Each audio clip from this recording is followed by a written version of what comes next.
नमस्कार. जय Indian recipe चॅनलमध्ये सर्वांचं खूप खूप स्वागत आहे.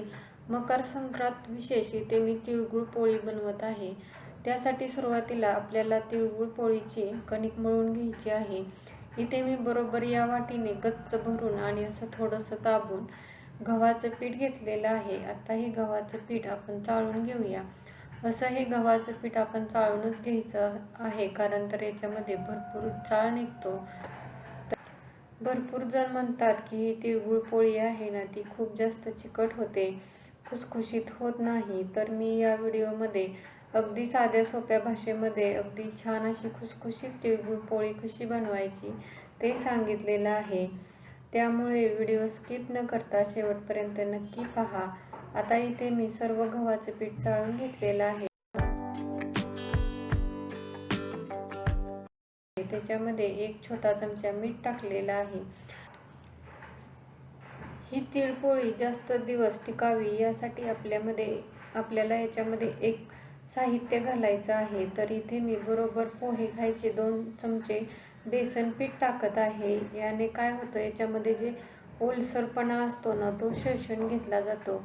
त्यामुळे इथे मी बरोबर 2 चमचे बेसन पीठ टाकत आहे.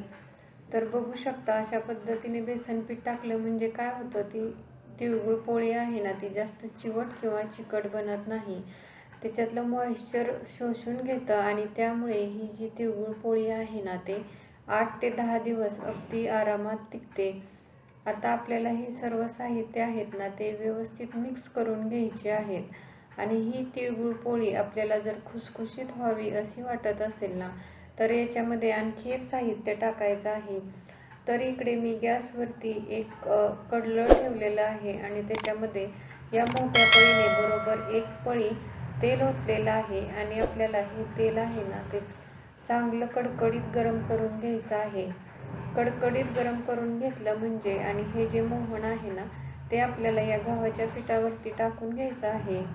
आणि असं जर हे मोहन टाकलं ना, ही तिळाची पोळी अगदी छान खुसखुशीत होते. चिवट किंवा चिकटही होत नाही आणि जास्त वातडही होत नाही. हे तेल आहे ना, ते खूप जास्त गरम असतं. त्यामुळे सुरुवातीला आपल्याला हे चमच्यानेच हलवायचं आहे. आणि त्याच्यानंतर हे थोडंसं मिश्रण किंवा तेल थोडंसं थंड झालं की त्यानंतर आपल्याला हाताने हे तेल आहे ते सर्व पिठाला व्यवस्थित चोळून घ्यायचं आहे. आता मकर संक्रांत जवळ आलेली आहे. मकर संक्रांतीला आपल्या इकडं अशा पद्धतीने तिळगुळ पोळी बनवली जाते.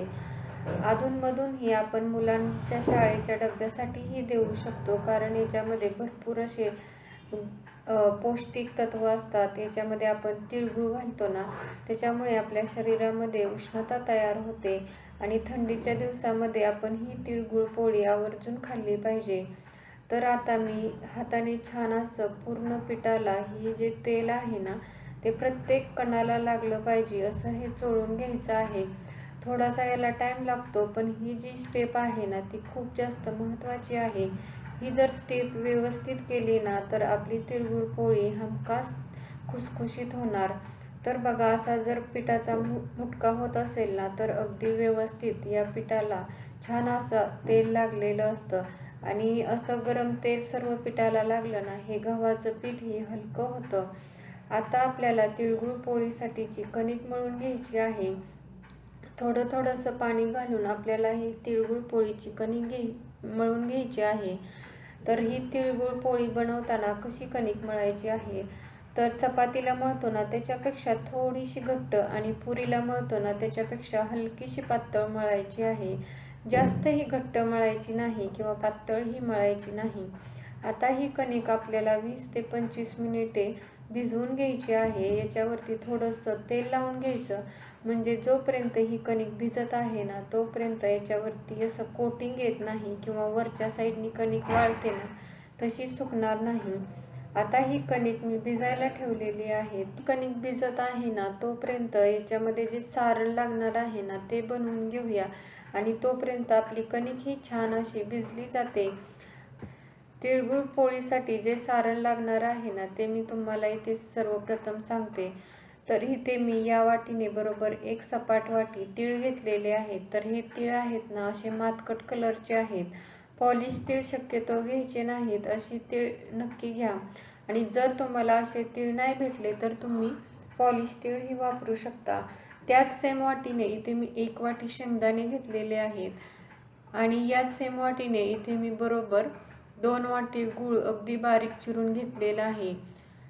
तीळ आणि शेंगदाणे मिळून बरोबर 2 वाटी होतात, त्यामुळे बरोबर 2 वाटी इथे मी गूळ चिरून घेतलेला आहे. त्यानंतर 1 छोटा चमचा वेलची आणि जायफळ पावडर इथे मी घेतलेली आहे. कढई गरम झाली की त्याच्यामध्ये बरोबर 1 वाटी तीळ घेतलेले होते ना, ते पूर्णपणे आपल्याला टाकून खमंग असे भाजून घ्यायचे आहेत. तीळ भाजताना गॅसची फ्लेम अगदी कमी ठेवायची आहे, कारण तर तीळ अगदी पटकन भाजले जातात. जर तुम्ही मीडियम किंवा हाय फ्लेम ठेवली ना, तर हे तीळ अगदी पटकन करपले जातात. तर बघा, असे चटचट उडेपर्यंत आपल्याला हे तीळ अगदी खमंग असे भाजून घ्यायचे आहेत. असे तीळ चटचट उडायला लागले की समजायचं आहे की तीळ अगदी परफेक्ट आणि खमंग भाजलेले आहेत. आता इथे मी गॅस बंद केलेला आहे आणि तीळ व्यवस्थित हलवून घेते, जेणेकरून कढई गरम असते त्याच्यामुळे खाली करपू शकतात.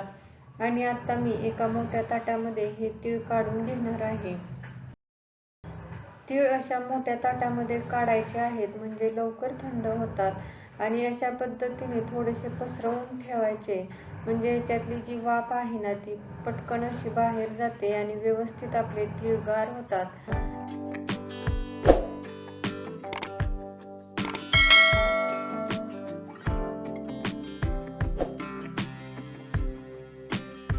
त्याच कढईमध्ये इथे मी बरोबर 1 वाटी शेंगदाणे घेतलेले आहेत ना, ते भाजून घेते. शेंगदाणेही आपल्याला लो टू मिडियम गॅसवरतीच भाजायचे आहेत, फुल गॅसवरती शेंगदाणे भाजायचे नाहीत.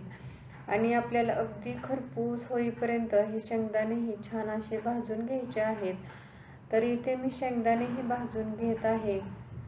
शेंगदाण्यामध्ये भरपूर प्रमाणामध्ये लोह कॅल्शियम असतं, त्यामुळे हे शेंगदाणे आपण खाल्ले पाहिजेत. आपण हे शेंगदाणे कशाही पद्धतीने खाऊ शकतो. शेंगदाण्याचे लाडू बनवू शकतो किंवा शेंगदाण्याची चिक्कीही बनवू शकतो. तर इथे ना शेंगदाणे अगदी खरपूस भाजलेले आहेत. इथे बघू शकता शेंगदाणे असे थोडेसे मधून फुटलेले आहेत, किंवा शेंगदाणे असे चोळून बघायचे. जर पटकन साल निघत असेल ना, तर अगदी परफेक्ट शेंगदाणे खरपूस भाजलेले आहेत. शेंगदाणेही एका मोठ्या ताटामध्ये काढून थंड करण्यासाठी असे पसरून ठेवलेले आहेत. शेंगदाणे भाजून घेत होते ना, तोपर्यंत इकडे आपले तीळ छान असे थंड झालेले आहेत होतात. आता आपण हे तीळ छान असे बारीक करून घेऊया. तर इथे मी एक मिक्सरचं भांडं घेतलेलं आहे आणि त्याच्यामध्ये जेवढे बसतील तेवढे तीळ टाकून घेते. आणि आपल्याला आता बारीक करताना एकदम असे जास्त फास्ट मिक्सरचं भांडं फिरवायचं नाही. हे तीळ बारीक करताना आपल्याला पल्स मोडवरती, म्हणजेच ऑन ऑफ करतच हे बारीक करून घ्यायचे आहेत. इथे बघू शकता अशा पद्धतीने मोकळी सुटसुटीत ही तिळाची पावडर असायला हवी आहे.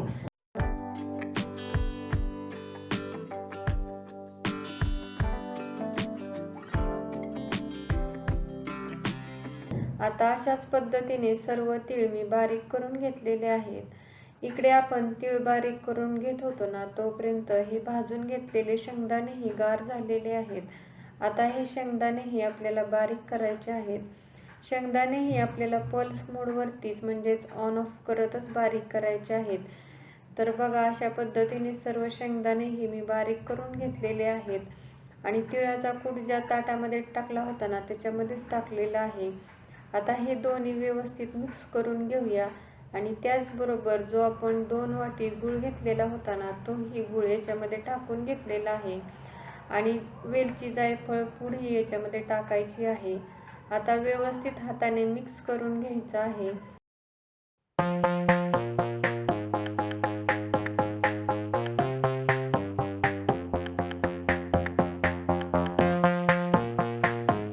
व्यवस्थित मिक्स केल्यानंतर जेवढं मिक्सरच्या भांड्यामध्ये बसेल तेवढं टाकलेलं आहे. आणि आपल्याला आता मात्र छान असं बारीक करून घ्यायचं आहे. याला असं छान असं बाइंडिंग आलं पाहिजे. तर तुम्ही जर माझ्या चॅनलवरती नवीन असाल आणि अजून चॅनलला सबस्क्राईब केलं नसेल तर प्लीज सबस्क्राईब करा. तर आता हे मिश्रण आहे ना ते अगदी छान बारीक करून घेतलेलं आहे. याच्यामध्ये गूळ टाकलेला आहे ना तोही छान असा मेल्ट झालेला आहे. थोडंसं मिश्रण टाकून मी सर्वच मिश्रण छान असं बारीक करून घेतलेलं आहे. इथे आपलं तिळगुळ पोळीसाठीचं छान असं सारण तयार झालेलं आहे. गुळाच्या पोळीला काही ठिकाणी तिळ पोळी म्हणतात, गुळाची पोळी म्हणतात किंवा तिळगुळ पोळी म्हणतात. आणि याच मिश्रणाचे आपण हे लाडूही बांधून घेऊ शकतो. आणि हे लाडू आहेत ना ते आरामात 1 महिना व्यवस्थित राहतात. हवा बंद डब्यामध्ये ठेवले तर व्यवस्थित राहतात. आता इथे आपण तिळगुळ पोळी बनवणार आहे. इथे मी सारण बनवून घेत होते तोपर्यंत आपली कणिक बघा अगदी छान मऊसूत भिजलेली आहे आणि अगदी छान अशी झालेली आहे. जास्त घट्टही नाही आणि जास्त पातळही नाही. जेवढी आपल्याला लहान मोठी तिळगुळ पोळी बनवायची आहे ना त्याच्यानुसार याच्यातून उंडा काढून घ्यायचा आहे. जर तुम्ही एकटीने तिळगुळ पोळी बनवत असाल ना तर काय करायचं आहे, आपण सुरुवातीला कणकेचेही उंडे बनवून घ्यायचे आहेत. म्हणजे आपल्याला पटपट असं लाटायला येतं. एका साईडला आपण भाजूही शकतो आणि लाटूही शकतो. याने काय होतं, आपला गॅसही वाचतो आणि पटपट ह्या तिळगुळ पोळी बनवून होतात. तर इथे मी जेवढी कणिक घेतली होती ना त्याच्यामध्ये एवढ्या आकाराचे 10 गोळे तयार झालेले आहेत. त्याचबरोबर इथं जे मी सारण घेतलं होतं ना त्याचेही मी अशा पद्धतीने लाडू बनवून घेते. म्हणजे आपण ज्यावेळेस तिळगुळ पोळी लाटतो ना त्यावेळेस अगदी पटपट आपल्याला हे भरता येतील. तिळगुळ पोळी बनवून घ्यायची आहे. त्यासाठी आपण पुरणाची पोळी बनवताना जसा उंडा बनवून घेतो ना तसाच अशा पद्धतीने खोलगट उंडा बनवून घ्यायचा आहे किंवा कणिक अशा पद्धतीने बनवून घ्यायची.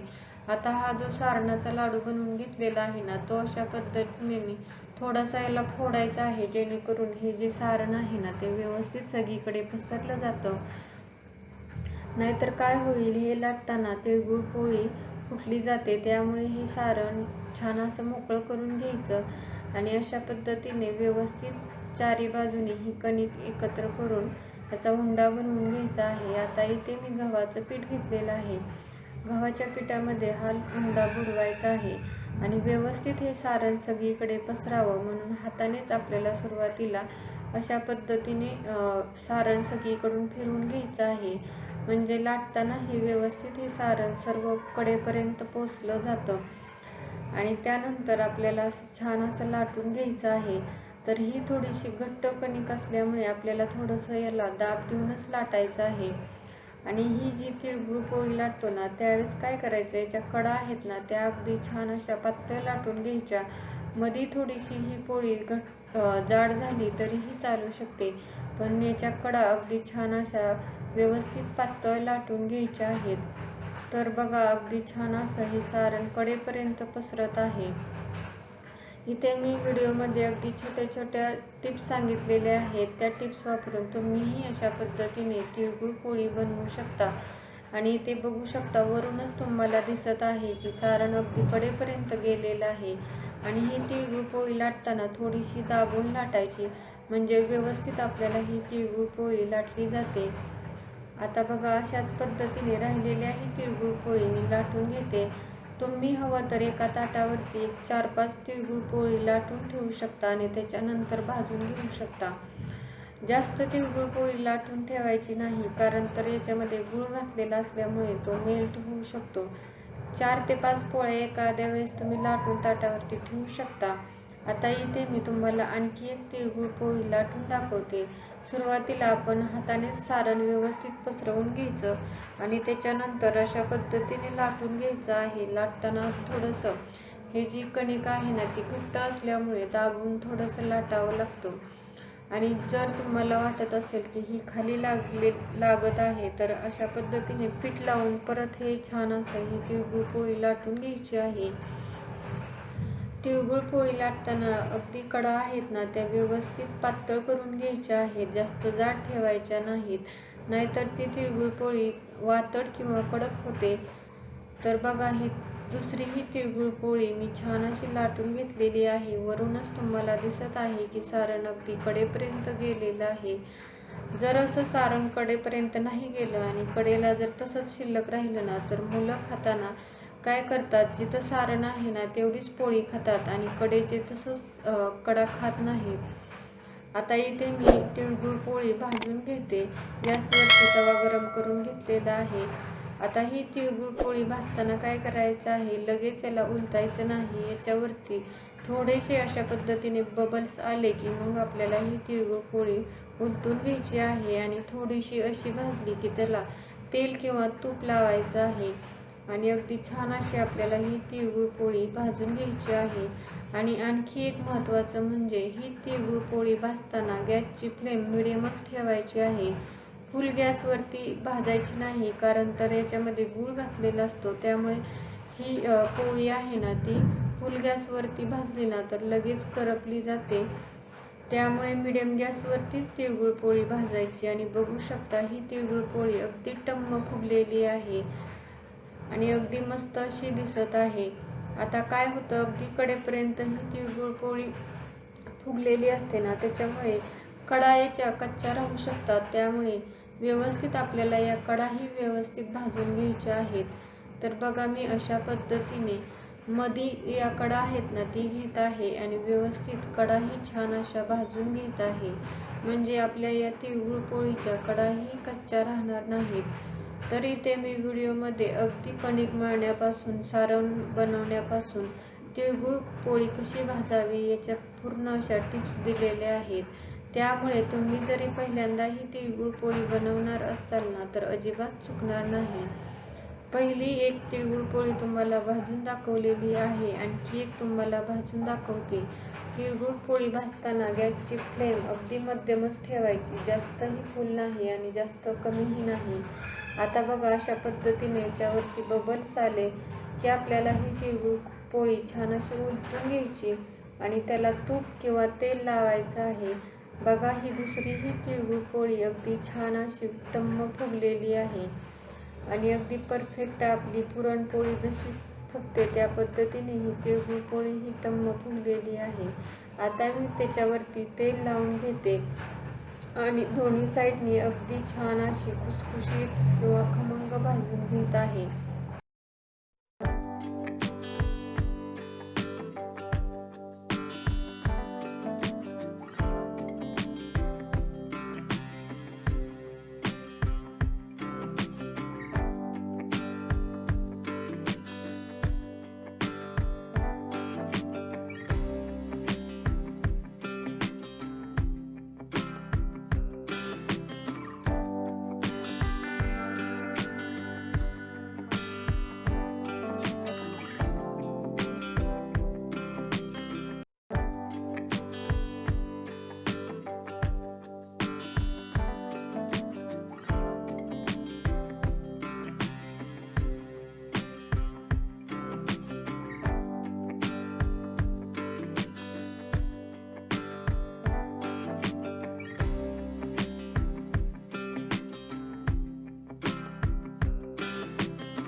तुम्हाला या मकर संक्रांतीच्या खूप खूप शुभेच्छा.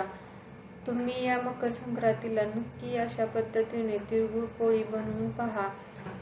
मी याच्या अगोदर तिळगुळाचे लाडू त्याचबरोबर तिळाची चिक्की ही शेअर केलेली आहे. तुम्हाला ती ही रेसिपी पाहायची असेल तर खाली मी त्या रेसिपीची लिंक देते, तुम्ही नक्की ट्राय करून पहा. तुम्हाला वरूनच दिसत असेल की सारण अगदी कडेपर्यंत गेलेलं आहे.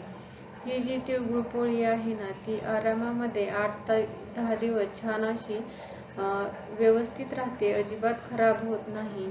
प्रवासामध्येही आपण ही तिळगुळ पोळी घेऊन जाऊ शकतो. इथे मी या पुरणाच्या चाळणीमध्ये सर्व तिळगुळ पोळ्या काढलेल्या आहेत, जेणेकरून याची जी वाफ आहे ना ती निघून जाते.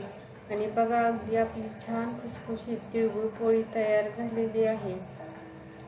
अगदी सारण कडेपर्यंत गेलेलं आहे, वरूनच आपल्याला व्यवस्थित दिसत आहे, वातडही झालेल्या नाहीत. अगदी मस्त अशा आपल्या ह्या तिळगुळ पोळ्या दिसत आहेत. तुम्हाला ही रेसिपी आवडली तर नक्की लाईक करा, शेअर करा. चॅनलवरती नवीन असाल तर प्लीज चॅनलला सबस्क्राईब करा. त्याच्या शेजारी जे बेल आयकॉन आहे तेही प्रेस करा, म्हणजे नवीन व्हिडिओचं नोटिफिकेशन तुम्हाला भेटेल. व्हिडिओ शेवटपर्यंत पाहिल्याबद्दल खूप खूप धन्यवाद. पुन्हा भेटूया अशाच नवीन रेसिपी बरोबर. तोपर्यंत मस्त खा, हेल्दी राहा. नमस्कार.